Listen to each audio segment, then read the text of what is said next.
Come back home to Africa. He's calling your name to the wind. Come back home to Africa. The planet calf and golden rain are waiting for you once again. Coming back. I'm longing for my family. Coming back to you. Out of bondage and now I am free.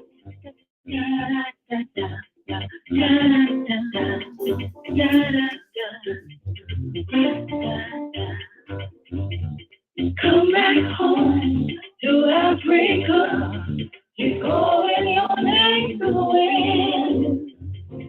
Come back home to Africa.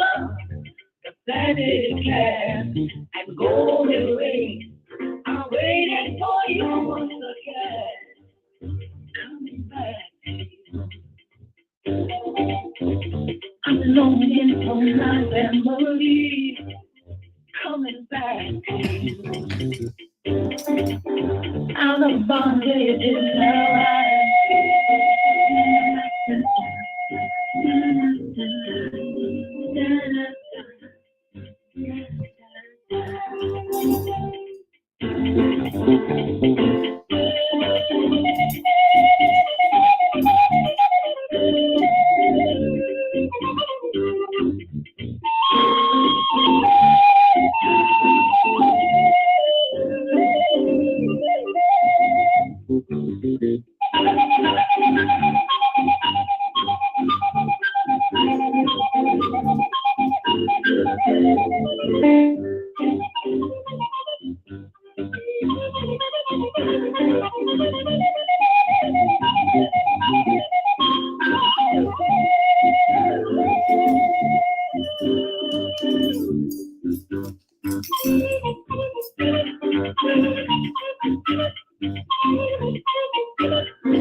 come back home to Africa. Come back home. Come back home to Africa. Come back home. Da da da da da da da da da da.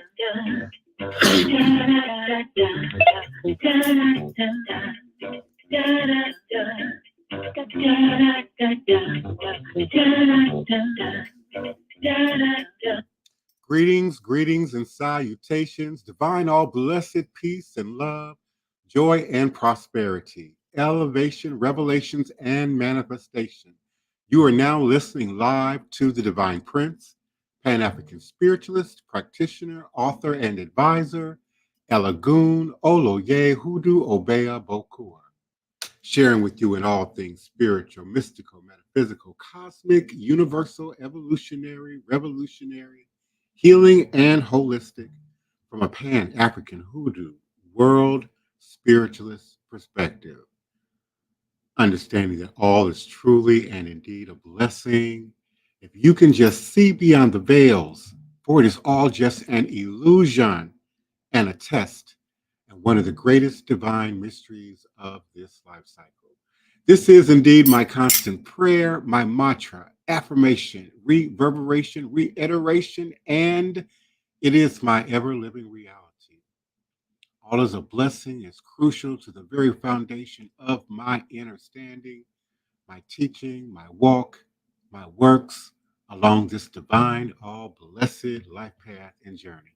It is how I, the divine prince, make sense out of all that we're challenged with here in our daily existence on Mother, Father Earth. And it is my personal place of power and inner standing. That place from where I begin, the place from where I realize and crystallize all my endeavors, understanding that I and I alone create and co create my divine destiny, and I alone create and co create my divine, all blessed reality. And so it is. Ashe, Asheo, and Ashe. Today is May 8th, 2024, Wednesday, May 8th, 2024. I am emanating and vibrating now with you and for you live, virtually, verbally, cosmically, quantum universally from this working temple of the House of the Divine Prince. Hoodoo Central LLC in this legendary, historic, beautiful, and most enchanted city in America, New Orleans, Louisiana, the land of my ancestors and those who came before me along this spiritualist, hoodoo, Obeah life path and journey, passing down the great Obeah stick, along with the knowledge of the life giving herbs, roots, plants, rituals, spirits, and minerals. I want to talk a little bit today about politics and magic.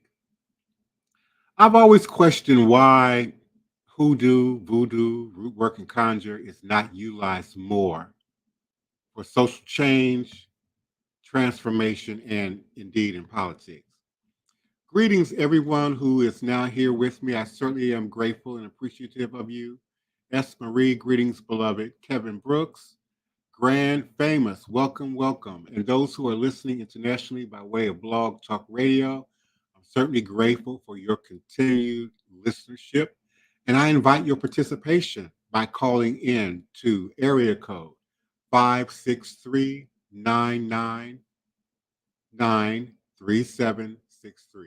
Again, that's 563-999-3763. I've always wondered why, you know, those who are, claiming and standing on hoodoo, root work, conjure, voodoo, spirituality, don't utilize this practice, this power more for social change and politics. Certainly, we see that demonstrated in religion.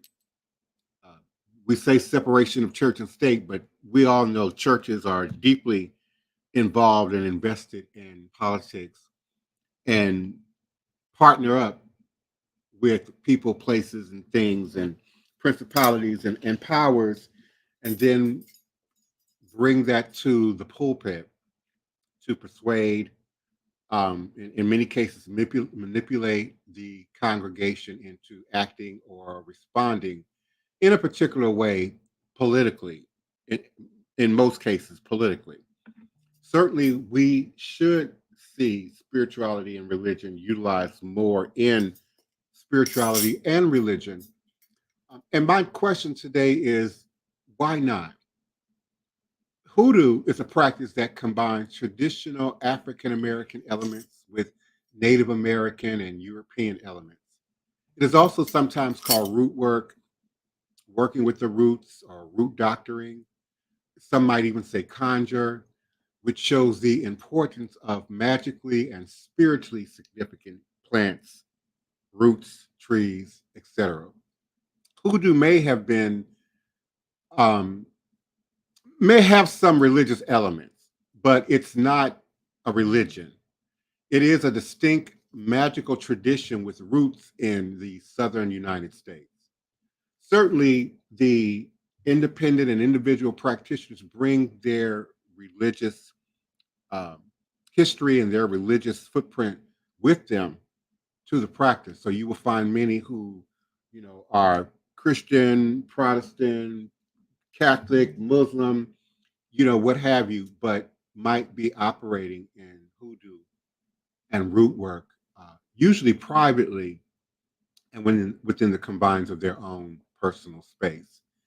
Even though prayers and religious symbols can be found in hoodoo ritual, hoodoo itself is not a religious practice.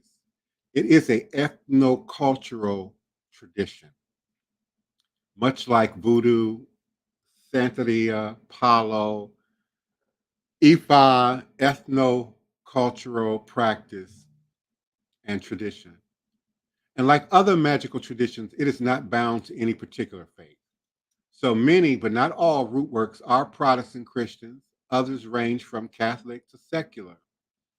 I mentioned on yesterday that I'm witnessing Arabs and Muslims and Ethiopians and Somalians that are demonstrating root work and conjure sort of amalgamated into their platform. Root workers believe in their own power, inherent power, and the natural power of the herbs, roots, plants, minerals, etc. We understand first and foremost that the indigenous Black woman is God. The indigenous Aboriginal Black woman is God.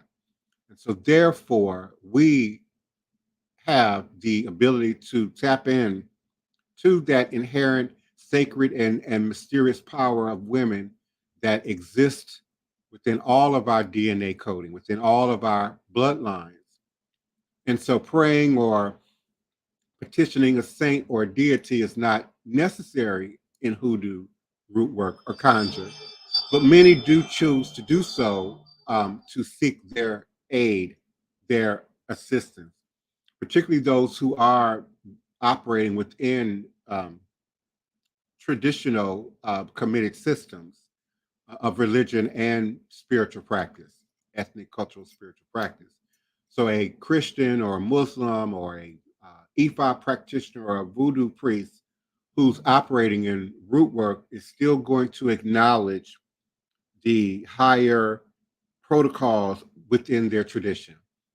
God, the ancestors, morality, value, etc. So hoodoo root work is not inherently evil. It is binary coded, much like our two hemispheres of our brain, much like the two, strands of DNA that sort of interlock to create this Jacob ladder. And like all magical practice, its goal is to create change, manifestation. So why aren't we using hoodoo, root work, conjure, our spiritual practices and traditions more for first and foremost personal change, and that might also be present somewhere in the answer, but then for communal change, changes within the society, changes within the dynamics of human existence. We must first, in any spiritual practice, any religious practice, any feel good, self improving practice, should have our own personal evolution first. That's first and foremost. But we often are seeing, particularly in social media, root work, conjure being demonstrated as witchcraft. So help me get my man back. Help me get my woman back. Help me win the lottery. You know, help me win this legal case. But we don't hear enough about personal change and transformation, personal growth, personal empowerment, tapping into the power, the sacred and mysterious power that exists within all of our DNA coding that the root worker is using to provide this service. We all have access to it. We just don't all choose to grow it, evolve it, educate ourselves in it. We all know a little bit something about counting and numbers, but we can't all claim to be mathematicians. And we can't all claim to be, experts in all the various forms that math manifests itself in. So it's not a judgment, but more a state of where we are in our own personal growth and evolution. Are you really just seeking to bring some temporary relief to a temporary situation? Another word might be for that a spell.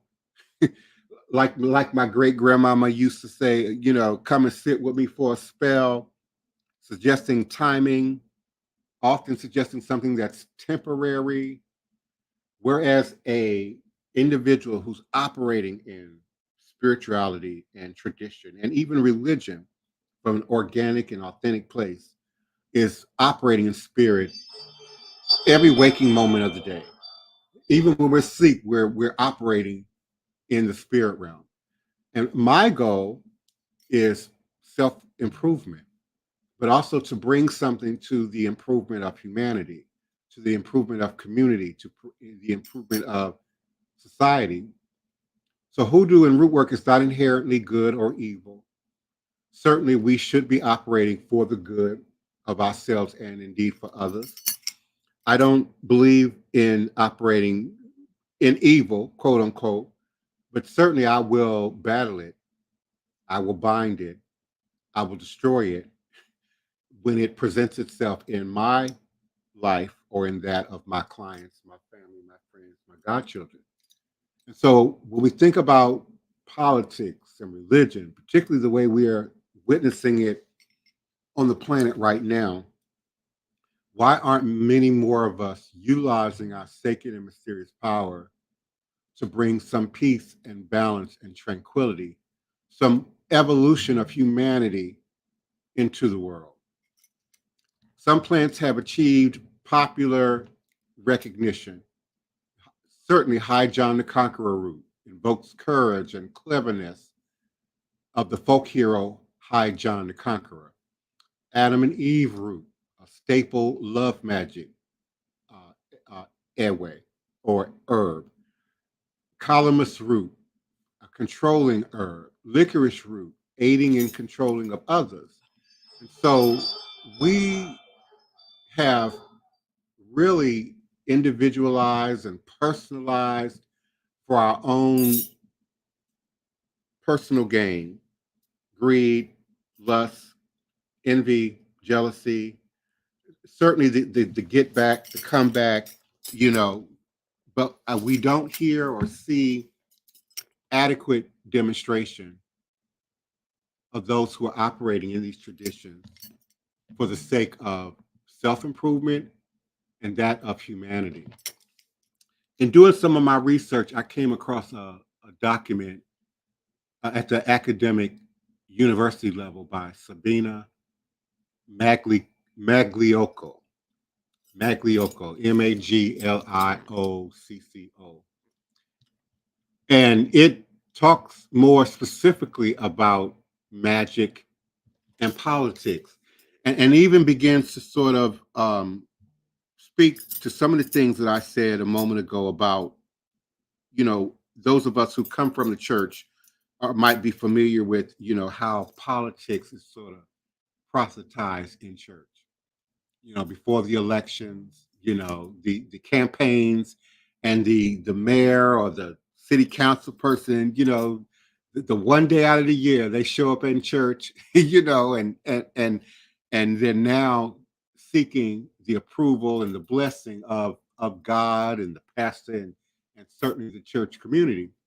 So one of the most surprising cultural phenomenons to emerge from the election of the Orange Man, okay, in 2016 has been the open public use of magic in the service of politics by small but significant contingents of American populace.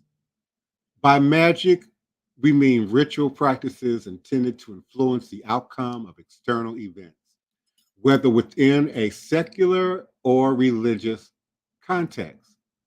Anthropologists, political scientists, and other scholars of culture have regularly written about the intersection of magic and politics in non Western cultures. exploring how traditional beliefs about magic and witchcraft are weaponized in contemporary post colonial politics. However, relatively little scholarship has dealt with the phenomenon in North American context. The articles in this special issue of Nova Religio, Religio, begin filling the gap in the literature by examining the emergence of magic in the context of the 2016 US presidential election and its aftermath. Taken together, they provide data from the entire political spectrum, from the far right to the far left, illustrating new intersections of magic and politics in the United States in the first quarter of the new millennium. The term magic can be both contentious and ambiguous. Historical scholarship attempted to sharply distinguish magic from religion. We talked about that a little bit yesterday, separating um, certain, um, where are my words? Separating religion from spirituality, separating medicine and pharmacology from spirituality and nature.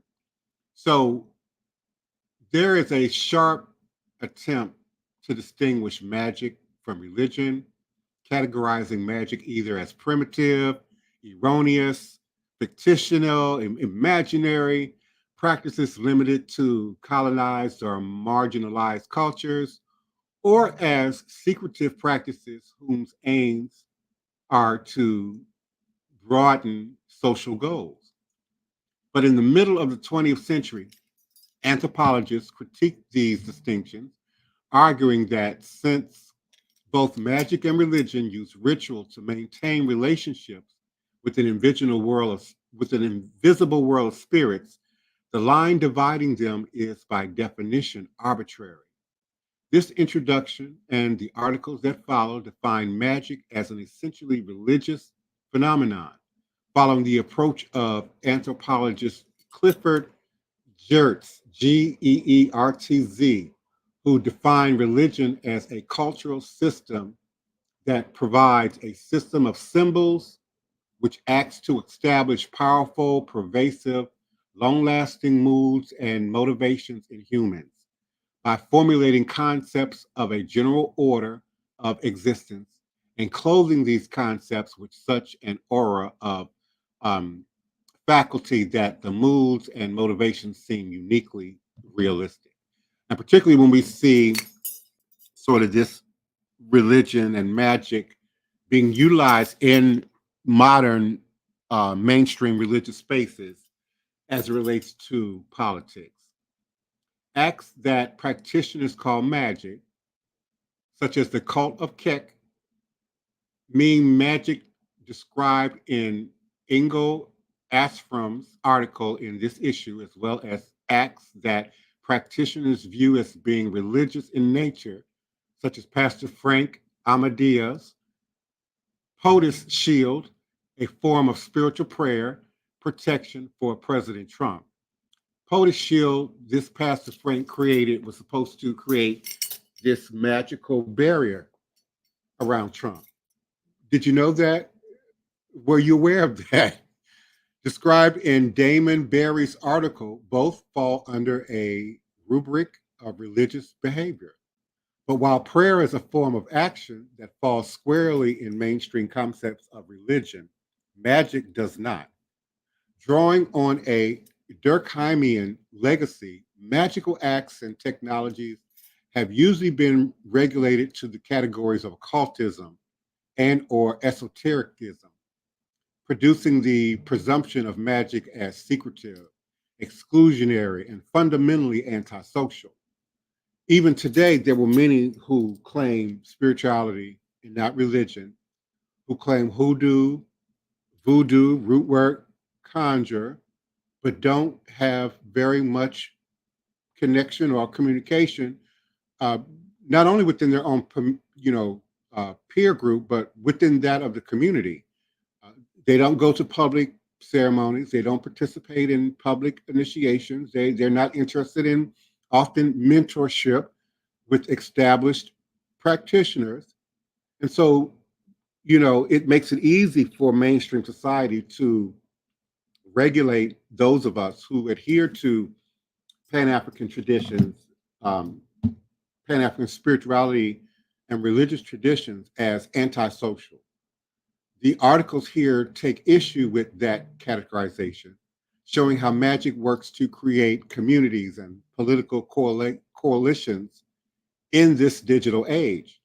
Certainly, we noted on yesterday's show how the internet and social media has brought many to this space, not just to my podcast, but to the space that is Aboriginal, Indigenous world spirituality and tradition. Many of you are Googling, Binging, reading and viewing documents in social media that you were never exposed to, may not have been clear as to even how to find or access them. Maybe didn't even have the right questions to ask. You just knew that what you had been given was no longer working for you. Often mainstream religious philosophy. And for those who claim to be atheists, agnostic, who have always been, or maybe were raised that way, you are still greatly influenced by pop cultural belief and tradition as it relates to religion and magical spiritual practices. Scholars in political science, religion, sociology, anthropology, and other social sciences have regularly analyzed intersections between religion and politics in American society. Intersections between magic and politics in the United States have attracted far less attention. The reasons for this are varied and not always easy to detangle. In part, the reluctance to examine Western uses of magic stems from ethnocentric assumptions. Magic is generally viewed as irrational, ineffective, and characteristic of undeveloped societies. And certainly a characteristic of the quote unquote heathen or the pagan, anything anti or outside of Christian. So the presumption is that Westerners would not resort to magic to influence political outcomes. But as various anthropologists have demonstrated, magic continues to be practiced in contemporary Western societies, not only by uneducated, marginalized populations, but by very well educated individuals. The pioneering volume, Esotericism, Religion, and Politics, edited by author Versluis, Versluis, Lee Irwin, and Melissa Phelps, uh, I believe it was published in 2012, has shown that magic and politics have deep intersections in the Western world, and the United States is definitely no exception. The use of magic for political purposes has a long history and is pervasive in cultures around the globe. As Peter Gerschiere,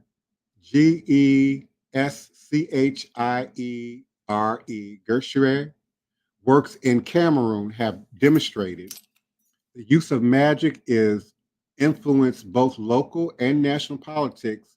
It's part of post-colonial modernity in many parts of Africa. In Western societies, the involvement of esoteric groups in politics is contemporaneous with modernity, beginning with the 17th century Rosicrucians. Throughout the 12th century, occultists and magic workers have regularly engaged in magic for political ends, and often these acts were public in nature.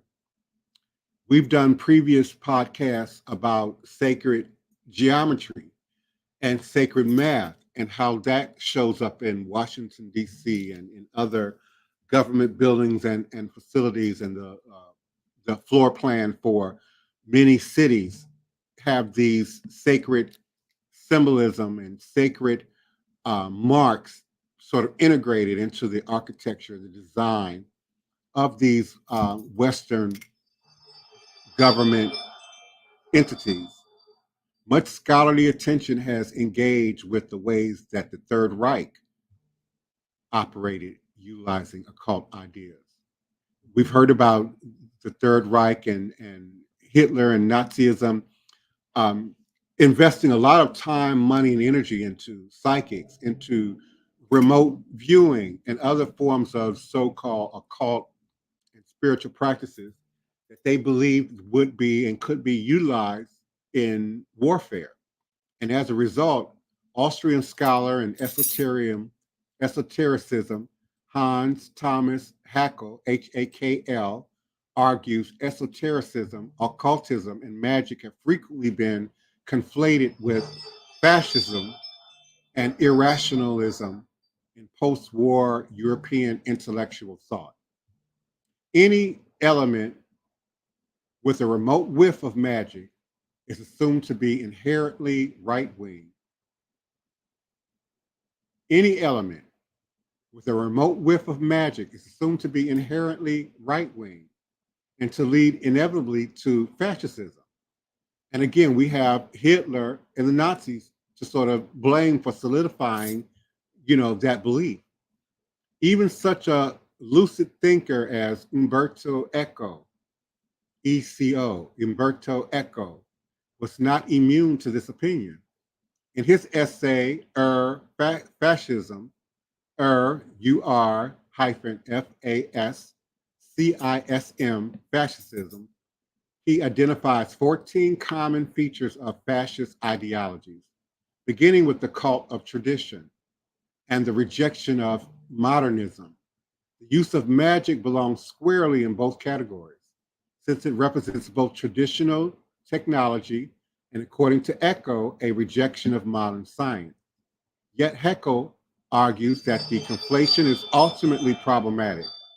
As we have seen, anthropologists have established that magic and science are not inherently at odds with one another.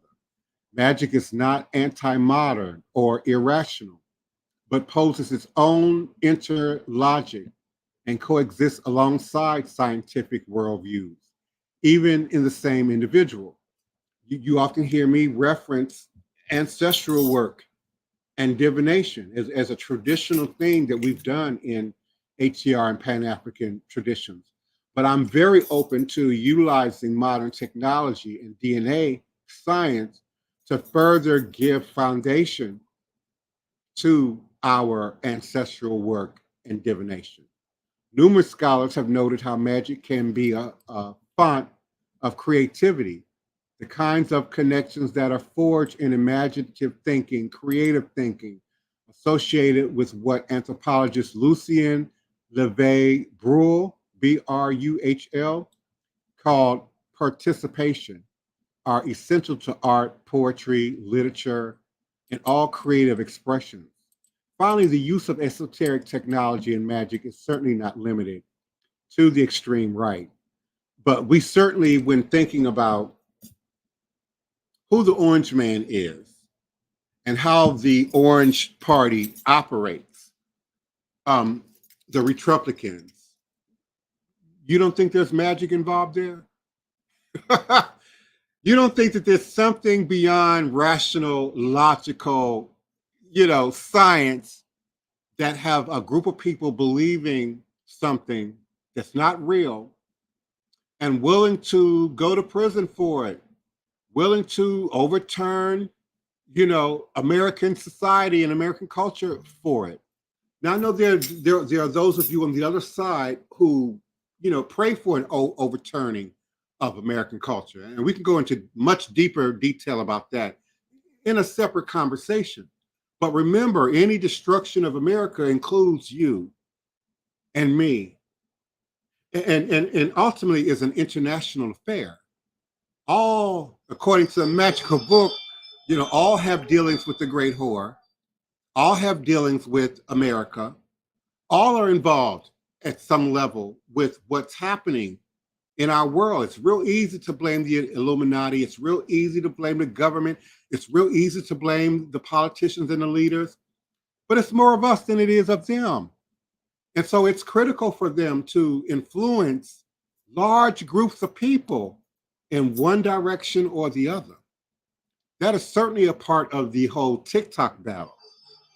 No one anticipated the value and the reach of a TikTok influencer, whether the information they're sharing is true or not, whether they're discussing cooking and auto repair, or whether they're talking about conspiracy theories and the presence of aliens and other diverse topics. Welcome back, Craig Burns. Greetings. Jito Kapan, Josu. Greetings to you again, beloved. We certainly appreciate you. Voodoo GP. Greetings from France. Greetings from the UK. Greetings from Ghana. We certainly appreciate all of you. Thank you, Alexis Williams. It's definitely magic in politics. Definitely.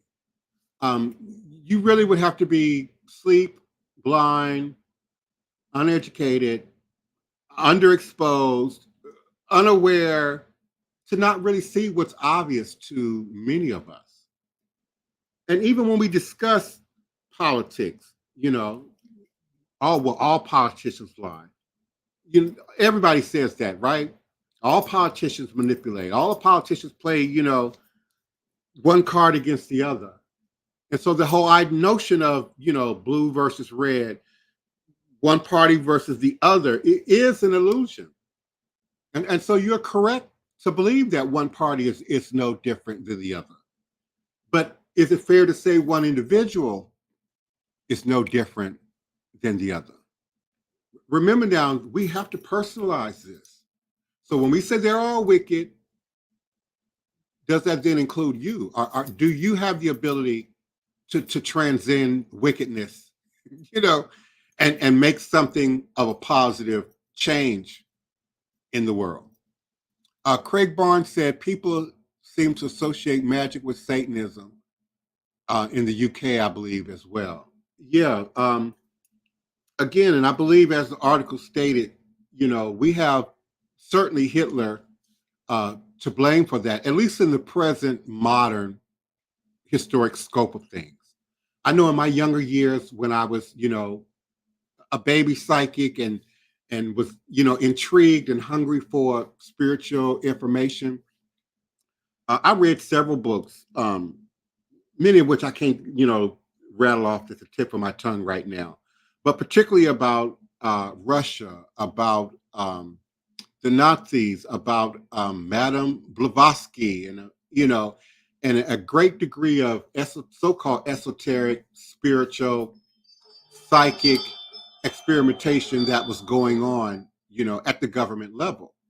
And certainly we know that that's happening, in our own government. It may not be readily accessible information. How long did it take for them to even admit, Area 51, to even admit that they were paying attention to, aliens, and the popularization of alien theory and concepts? It took them decades to even speak to it. So the idea of our government utilizing, training remote viewers, psychics, witches, practitioners is not a far reach, not from my creative imagination, certainly not a far reach. And as a former evangelical Christian, a former Black Southern Baptist, former Black Spiritualist Church member, I've seen it since childhood. I've heard it since childhood. I would say I've witnessed it since childhood. Greetings in Florida. Welcome, Ms. Diversity 3. Welcome back, Neophyte Bokor. We certainly appreciate you and yours. So why aren't we, who claim to be standing on spirituality and religion, who claim to be standing on ATR, who claim to be standing on these magical practices, why aren't we utilizing these practices more for social change and transformation? Why aren't we? And why is our interest only in the superficial? Our requests are often superficial. Our interest in these topics are often superficial. I can't tell you how many people come to me They claim to respect my experience, my history, my education, my footprint, but they really want to access the tradition for some really temporary carnal need. Often requests that really don't require, high magic. And often my first, inclination is to suggest that they ritualize themselves. Are you performing magic on yourself? Are you doing conjure and root work on yourself? Are you providing protection and wellness and growth and empowerment first to yourself? So this could speak to why we're not seeing, a greater push for practitioners to work to improve society, to improve culture. It's either not on their personal radar, and when they put themselves in the place of commercialized practice, i.e., they're selling tarot readings on Instagram or TikTok, again, the requests that they're often receiving are superficial, carnal, low vibrational requests. And so if you are a low vibrational practitioner and your only interest is in money or fame or fortune or popularity, getting likes, getting a profile, up to a certain number, like many businesses and industries, you start to be motivated more by your God, the mighty dollar, than you really are for spirituality, tradition, and real empowerment. And so that's why we don't see more of that. I follow many traditional practitioners outside the country in social media. Ghana, Cameroon, Nigeria, Brazil. And often they have a very limited following. They're not quote unquote viral. I know when I've attempted to do public surveys about my podcast and my shows and my demonstration, um, some of you claim my material is boring. Some of y'all claim what I talk about is boring. Some of y'all, ain't interested in reading a book that's not, $5 on Amazon. The document that I just referred from is at the academic level. You have to be in school associated with the university to access the document or pay good money for it. So it's not easily Googleable. It's not easily, Bing search. You know what I mean? Neophyte Bokor says, because folks don't want to compromise their Christian pearly gate insurance. And that very well could also be at work here. Greetings, Jody Netta. Glad you're here with us to catch us live. Neophyte Bokor, you could very well be right about that. When I talked about those demonstrators that I'm watching, observing, and communicating with in Africa, from North Africa to South Africa, East Africa to West Africa. Again, they are often robed in their religious tradition, whether it's Christian, Islamic, but then because of the need and the desire for, pop cultural reach, they mix a little hoodoo and voodoo in they practice. But at the end of the day, they're most concerned about what their mama and papa and pastor and imam think and might judge about what they say or do.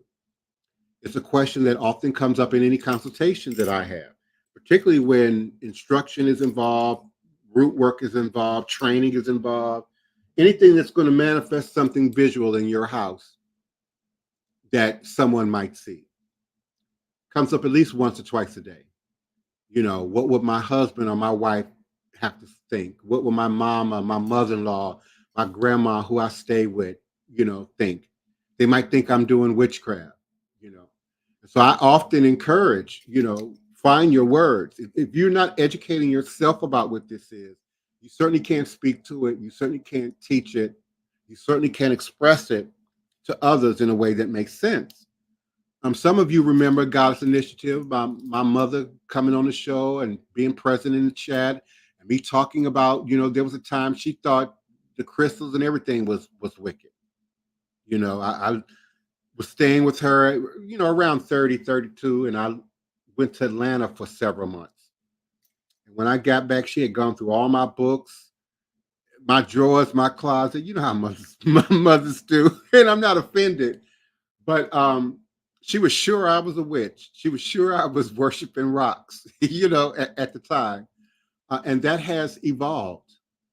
Um, I might be prejudiced, but my mother is, you know, a better demonstration, in my opinion, of what a Christian is. If you're going to, accept Christianity at all, she will do the work. She will study to show herself approved. And you got to study beyond the book, the magic book. you know, do you even understand Amharic? Can you even interpret Hebrew? You got to have several, you know, points of reference and resources to gain some clear, understanding. But today, we're at peace, we're in balance. My system of belief doesn't challenge her system of belief. And so I strongly encourage my clients, my initiates, my godchildren to find your words. If you can't speak it and make it make sense, you certainly can't expect those prejudicial folk within your peer group to make sense of it if you can't explain it. And so finding yourself is the first step before we can really begin to make public demonstrations of our practice and our tradition. Now, when it comes to religion, we can wrap ourselves in the clothes. We can stand, in a public space within the group, you know, thinking, our personal practices as personal, secret, unseen, you know. But us who are operating in these traditions that aren't quote unquote mainstream takes a great deal more courage to walk around with voodoo on your forehead every day. Certainly takes a lot of courage. People feel right to judge you, to criticize you openly, outwardly, audibly, to your face.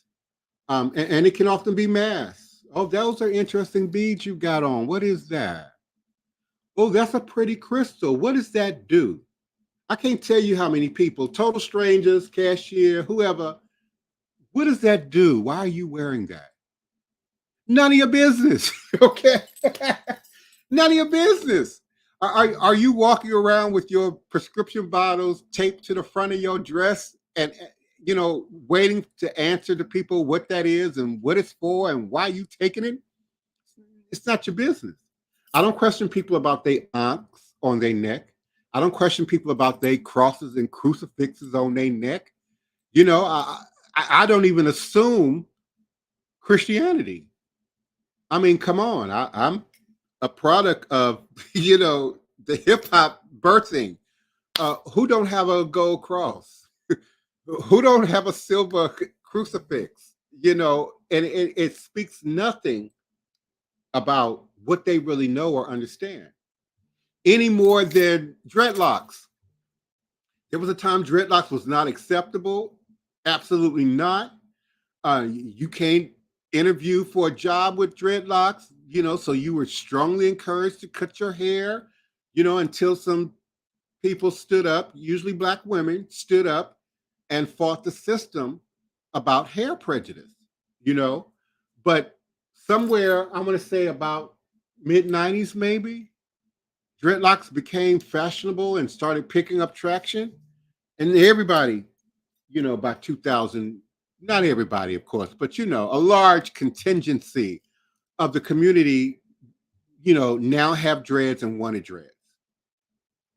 What connection is their hairstyle to their beliefs, to their system? You can no longer assume a dreadlock is a Rastafarian. You can no longer assume a dreadlock is roots. You can no longer assume someone wearing dreads is quote unquote conscious. It has become fashionable. Tarot cards have become fashionable. You can't assume someone in social media with a deck of tarot cards is spiritual at all. At all. You can't assume that they even understand what's being depicted in the coded diagrams and photos on the cards. You can't assume that. So we assume certain things based on what it looked like, how you wear it. You know, you put on a red, black, and green. Is it because you're a black nationalist? Is it because you're a Pan-Africanist? Did you just like the look of the outfit? It's just an attractive hat? Where are you in your truth? Where are you in your knowledge? Where are you? Craig Burns, I see your comment. I'm not sure I should even respond. I hear you. Dreadlocks are not liked. Um, People outside of the black community dreading their hair opens up a whole nother conversation. Opens up a whole nother conversation.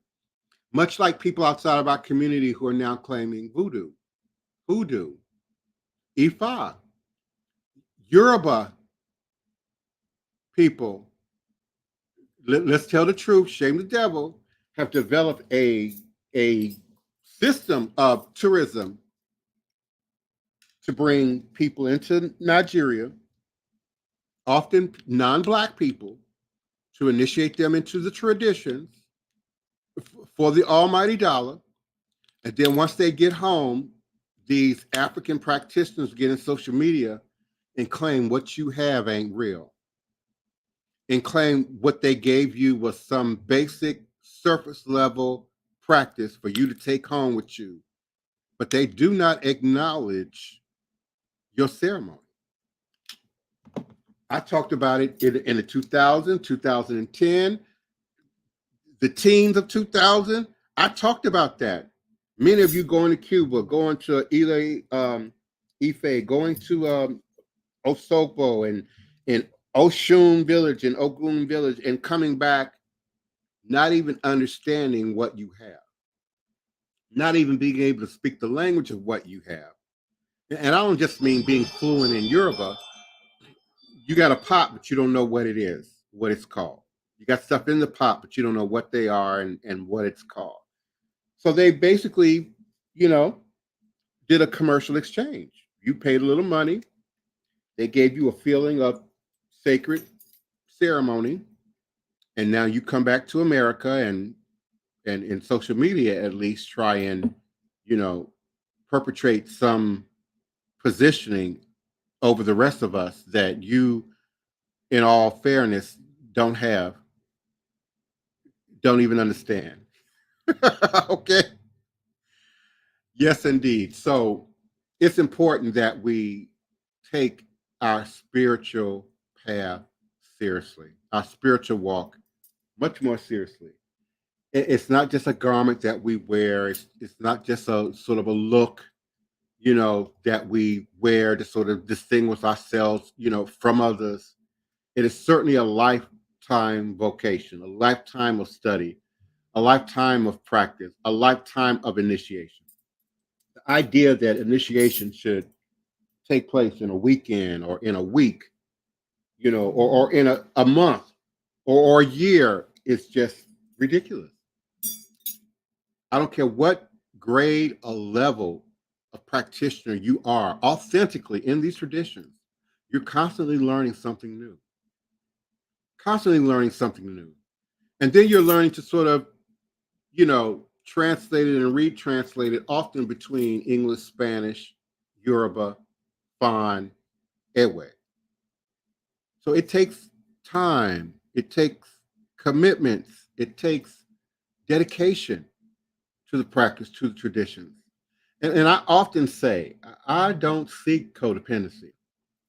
I don't seek codependent clients. I don't seek to ingratiate people um, to develop a codependent relationship. And often with your quote unquote psychics and tarot readers, they live for that. They live to have you come back and come back again and get another reading and spend more money while all the while not teaching you anything, and they certainly can't teach you what they don't have. Not empowering you with anything, they certainly can't empower you with what they don't have. Okay. And then you're off to the next practitioner, to the next reader, to the next witch to try and address, your question or concern. And often a carnal request or concern, something that usually does not require high magic. Addressing our personal needs, your health, your wellness, your mental fortitude should always be first and foremost.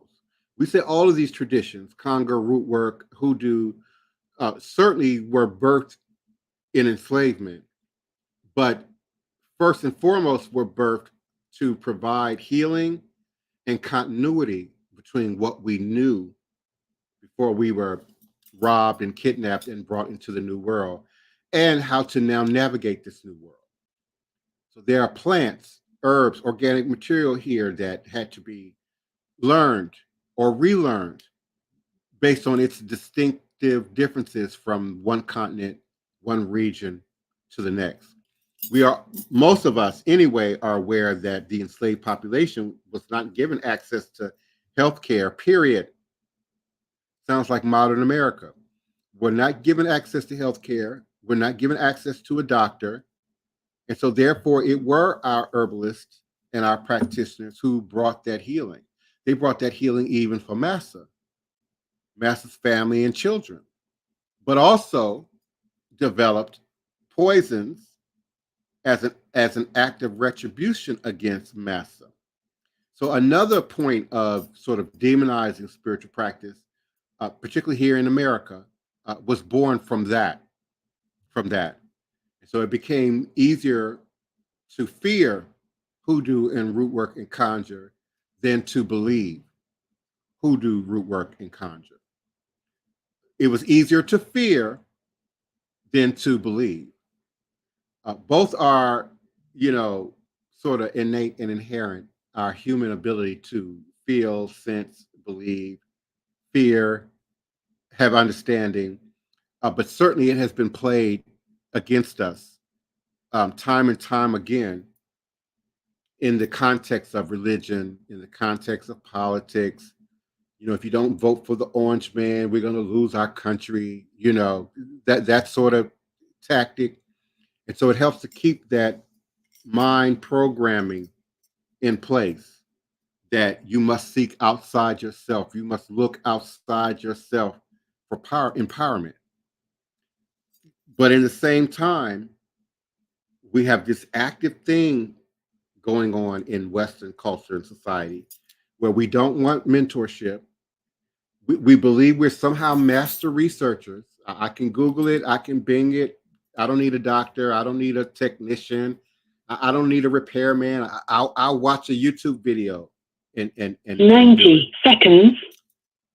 Okay, y'all. Again, I have overtalked my time, but I certainly appreciate you, you and yours. I certainly would appreciate more involvement, more callers, more participation in the show. But if you all prefer to just sort of sit and hear me talk, I'm going to keep doing it like this. That's why you can't see my face. 60 That's seconds. why I'm just kind of, I have my script and I'm sort of sticking to that. But when you all decide you want to be more active in the participation in the podcast, I certainly do appreciate you. Get your webcam together. If you ain't prepared to be visual, then write down this number and be prepared to call me. You can also listen in, area code 563-999-3763, 563-999-3763.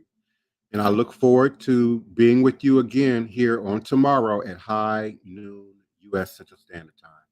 All is a blessing.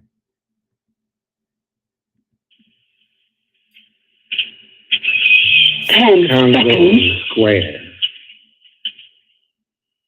The Omas Indians, the Almost Indians prepared this place for us centuries before our arrival, a sacred spot where corn festivals were celebrated. The Almost Indians prepared this place for us centuries before our arrival. Congo Square, a sacred spot where corn festivals were celebrated. And as the colonizers came, our hosts, the Almost Indians, they pushed aside our hosts. The colonizers came and pushed aside our hosts and introduced us in chains. And by the late 1700s, we somehow, recognizing the sacredness of Les Places de Congo, we somehow, and the how of our somehow persuasive methodologies is not clear at this moment. The how is not clear. How our persuasive methodologies work is not clear at this moment, but nevertheless, even as slaves, we crafted and created a space where we could be free to be we.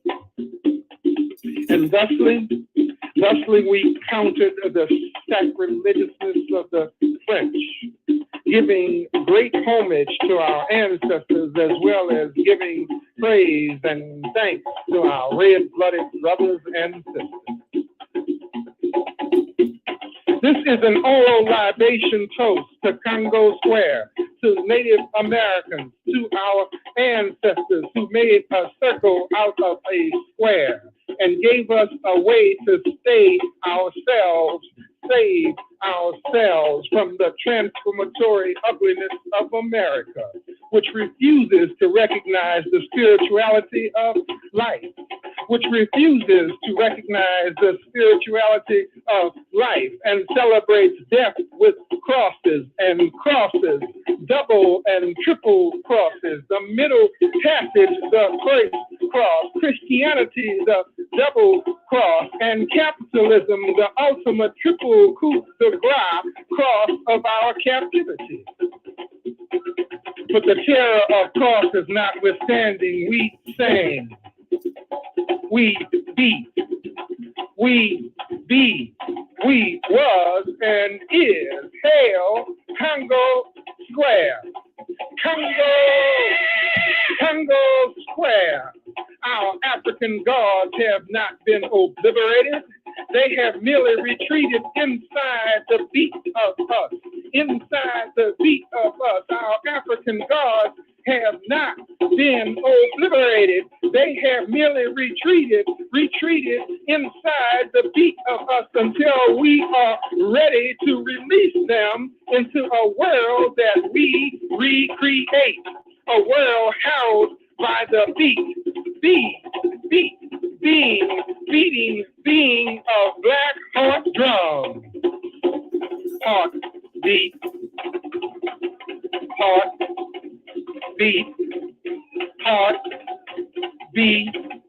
at this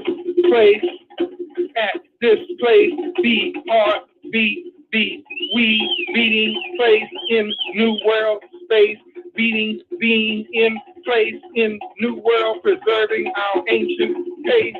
Our dance is the God walk, our music the God talk. First thing we do, let's get together, circle ourselves into community.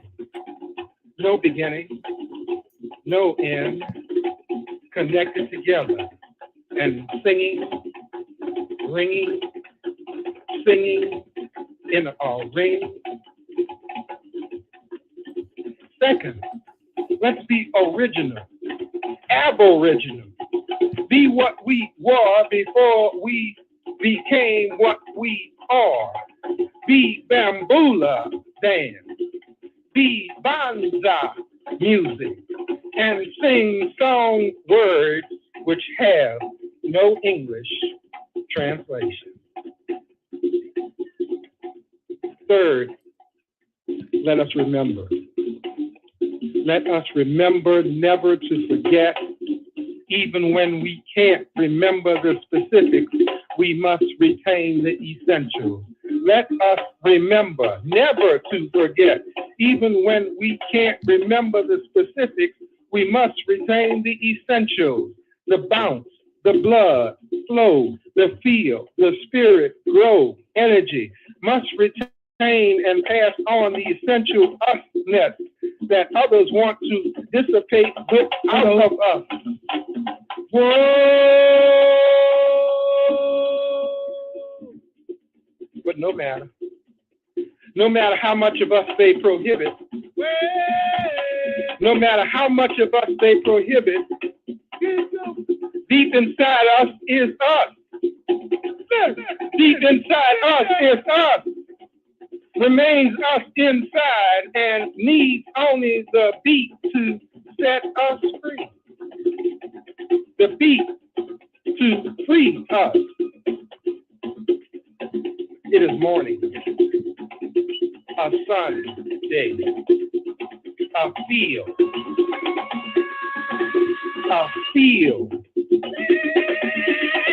without shade, but dark with the people black of us in various shades, eclipsing the sun with our elegance.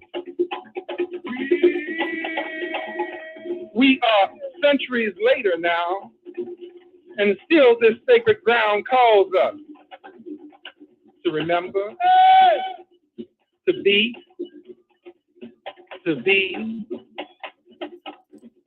We are centuries later now, and still this sacred ground calls us to remember, to be,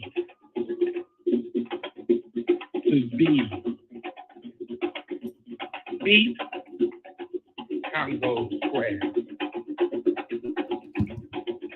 Be Congo Square. Be.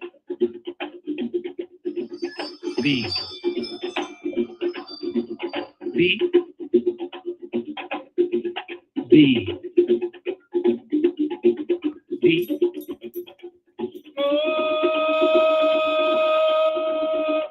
Congo Square. Be Congo Square.